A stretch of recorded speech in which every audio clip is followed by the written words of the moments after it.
Hey Nerd Faithful, this is Rick from thebigbanglife.com, and I wish to welcome you all to another episode of Beyond the Book and Canvas. I have the pleasure of being with artist Ariel Burgess. Ariel is most notable for being a licensed Wheel of Time artist, where she has designed many illustrations involving beloved characters from the Wheel of Time series. Ariel, thanks for being with us today. Thank you for having me. So I guess the first question I want to ask is what are your influences as an artist? From what I understand, you do digital style art. Mm-hmm. So tell me a little bit about that. Well, I started traditionally. I come from a family of artists, and some of them were my influences. But I also grew up learning about people like Michael Whalen, who was a guest here, and Todd Lockwood, who I had his painting on my wall for many years. And actually didn't know his name. So when I met him last year, I found out that he was the one that did the painting. But I grew up really influenced also by anime and like Sailor Moon and Dragon Ball Z. And I'm a big Bleach fan myself. Yeah, and comic books. X-Men was one of the first things that I ever read, and I'm a massive Adam Hughes fan. And I originally wanted to be a comic book artist, a sequential line art artist. Oh, wonderful. So I started on paper. So, artistically, your style, how has it evolved throughout the years? It has evolved into more realistic, which is something that I always favored. I always wanted to be able to depict something so realistic that doesn't exist, like dragons and mythical creatures, to make it seem like it was a photograph or a movie still, but it was a painting, and that was always my goal. And it's always still a work in progress. Yeah, and your pieces are very detailed, and I like that about your stuff, and you do a lot of illustrations for Wheel of Time, and you also do illustrations you've also done some comic book related illustrations as well, from looking at some of your pieces. Is that correct? On the side, I do a lot of portrait work. I've started doing character design and costume design for film. I pretty much anything I can get thrown at, I deeply enjoy. Even storyboarding is really where I've ended up. It's a combination of the artwork that I do now. We're detail-oriented, but it's the sequential work that I always wanted to do. And what are some of the challenges that you have as a digital artist? Well, there's a stigma to digital art. It is often seen as not being painting. Okay. And for me, I learned on canvas. I learned with acrylics. Mm-hmm. I learned with pastels. And digital art is just a different medium. Mm-hmm. It's got a lot more opportunities. There's a lot more things I can do, and there's really no cheat to it. Mm-hmm.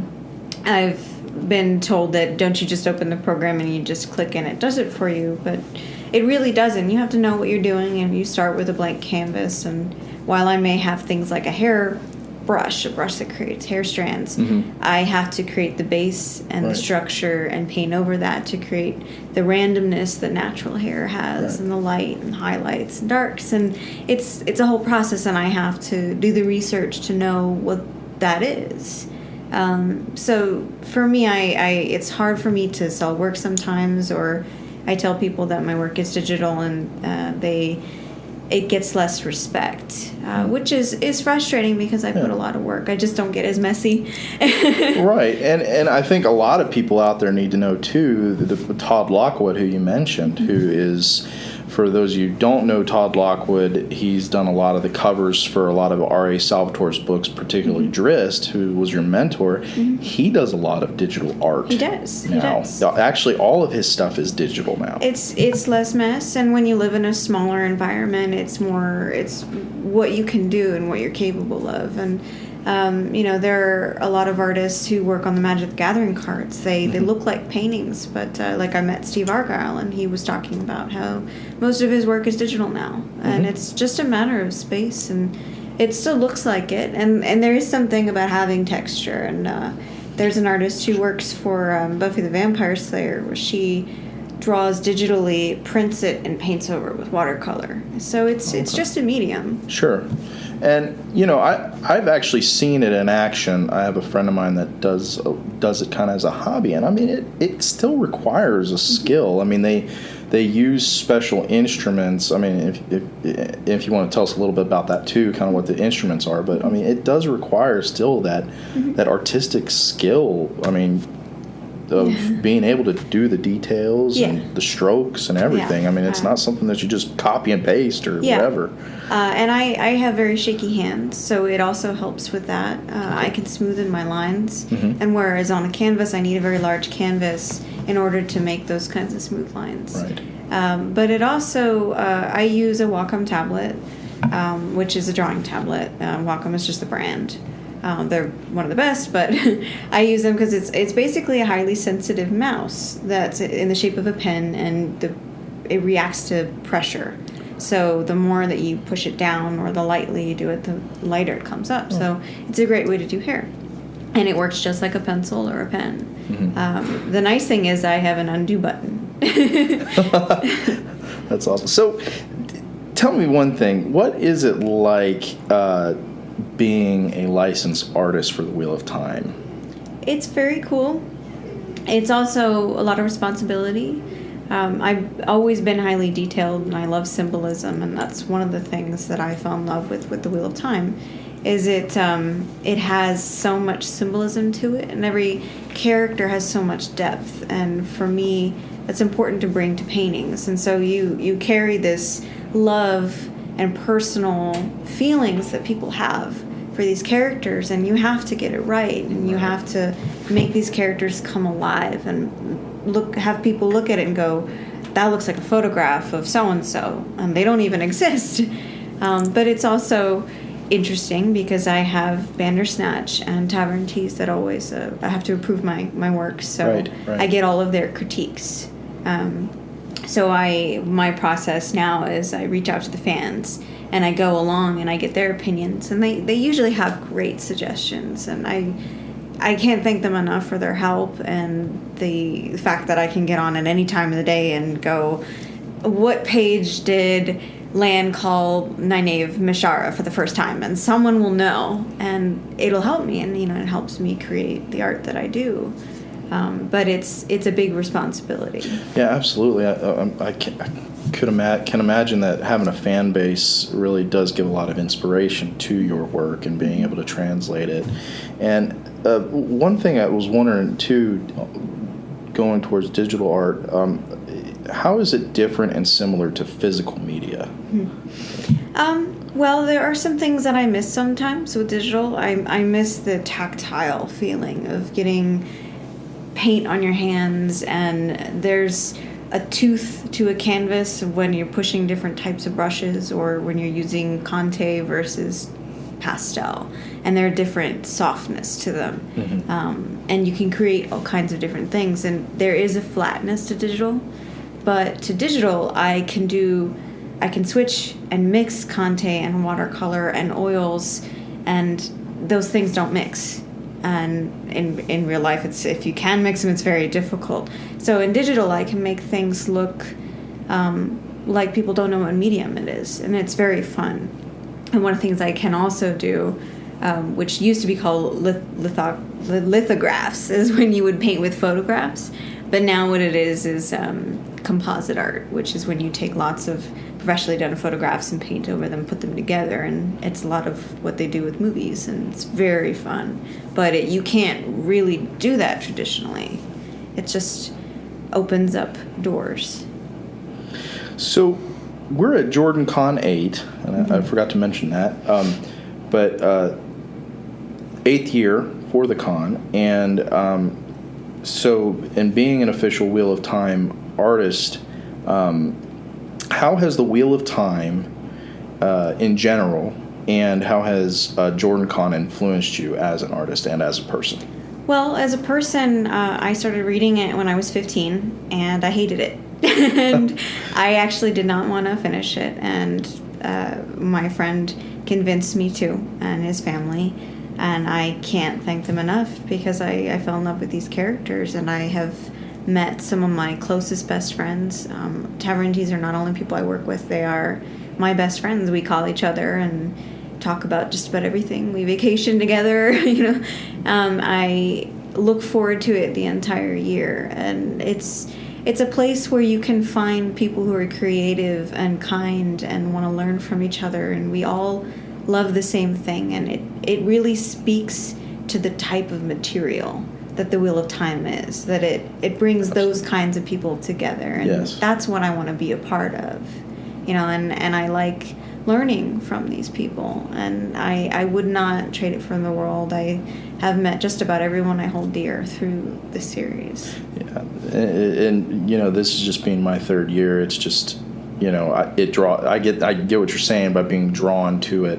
I don't know how far back you've gone to attend. 2012 was my first. So the first time I attended, the cards, I was working on the Wheel of Time cards. I had just signed my official contract with them. I had just turned 21, and I flew down, and it was a secret to everybody. They didn't know that I was going to be here, and so just Tavern Teas, and the cards were almost done, and they had picked up a lot of momentum, so we announced together officially that the cards would be printed, and I had posters and sat, and I was terrified, and people came up to me and wanted to talk to me about my art, and I'd never had that before. And it was one of the coolest experiences, and I thought, wow, I have to come back, and I want to do more for these people. I want to give more life to this because of the reaction I get from the fans of the series. Yeah, and that same way with me here, being here for the con. It's for the con. It's a great experience, being able to meet the people, being able to meet the artists and the authors, and just everybody being so down to earth here. It's very safe. Mm-hmm, yeah, absolutely. It's a very safe environment. The karaoke is safe. Whether you're terrible or you're wonderful, everybody it cares for you.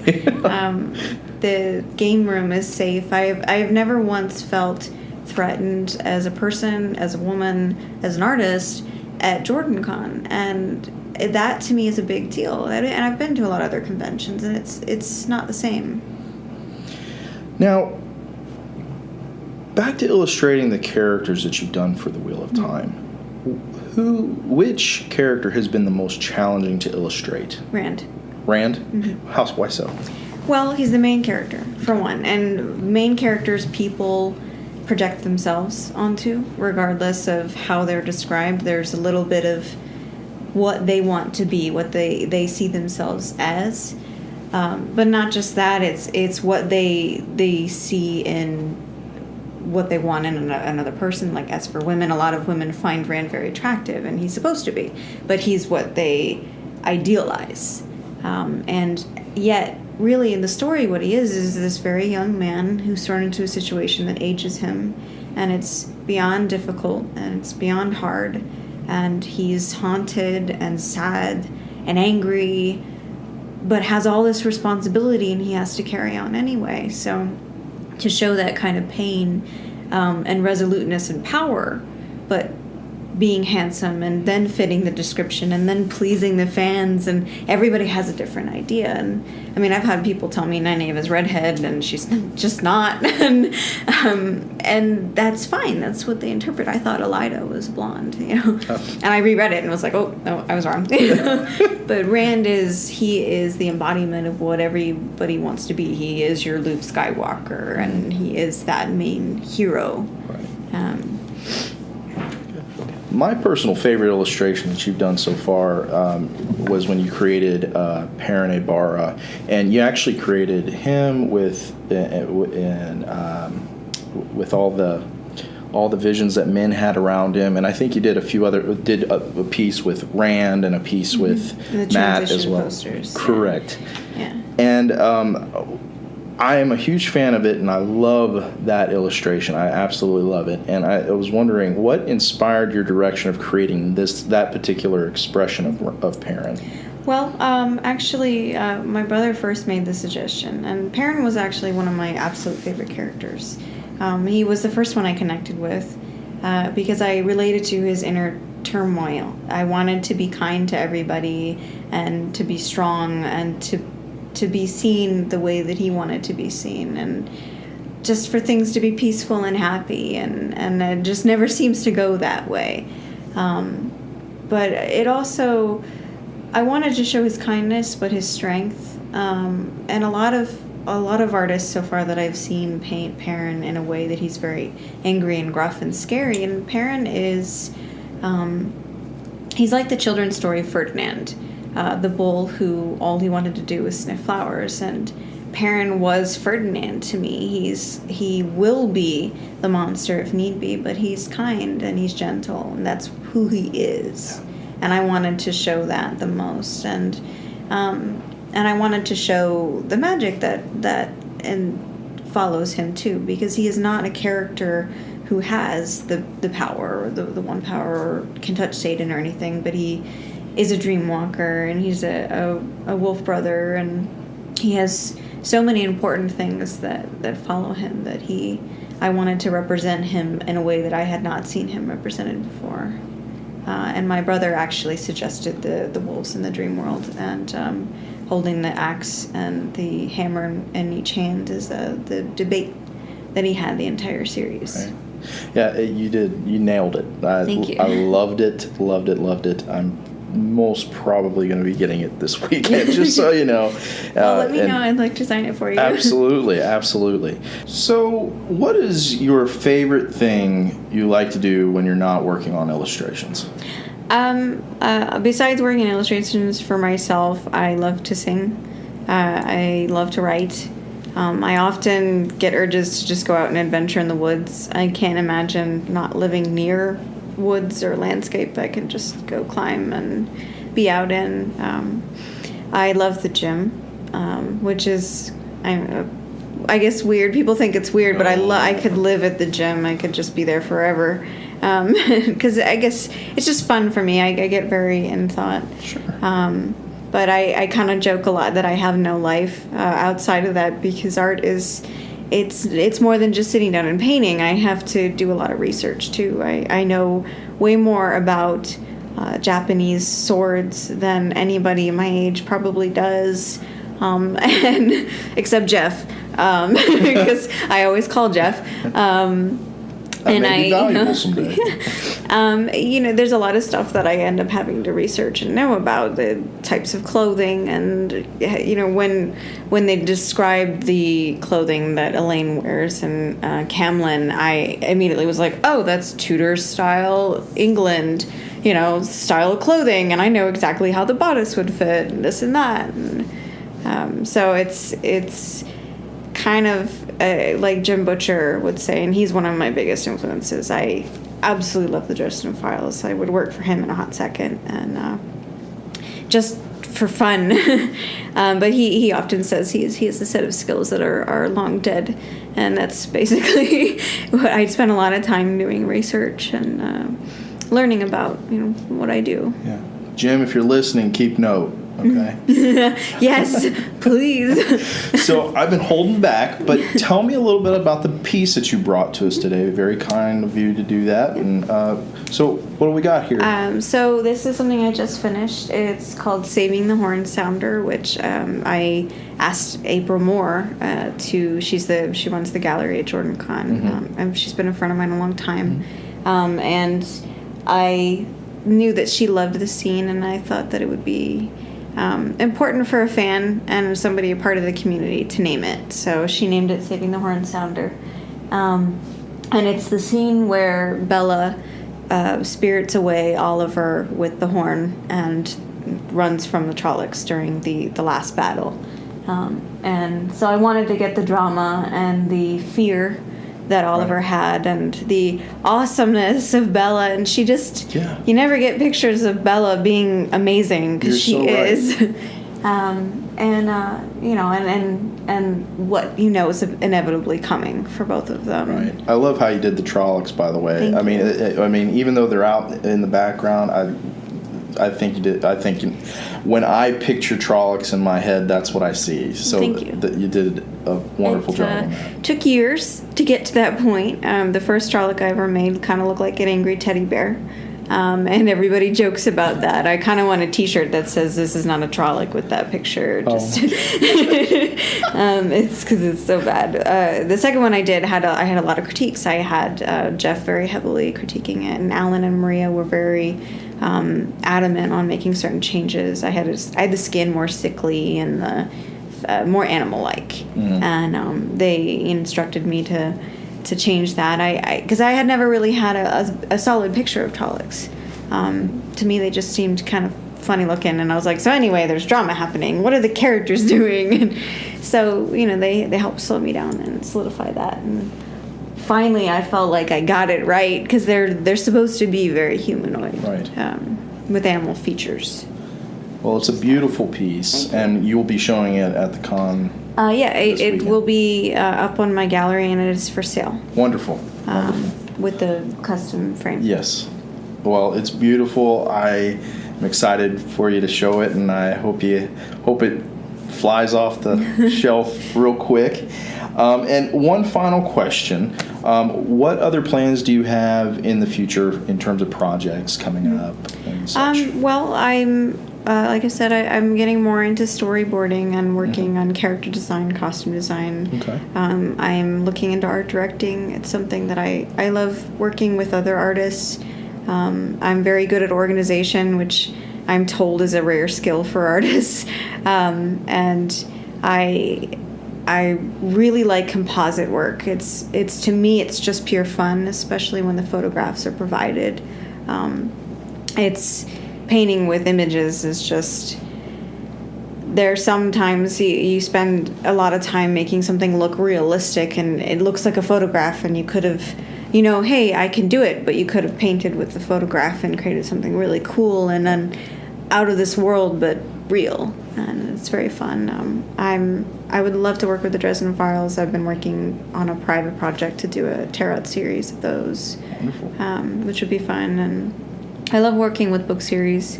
I'm going to continue working with The Wheel of Time for as long as I can. And, film is really the direction that I'm headed in, though. Wonderful, wonderful.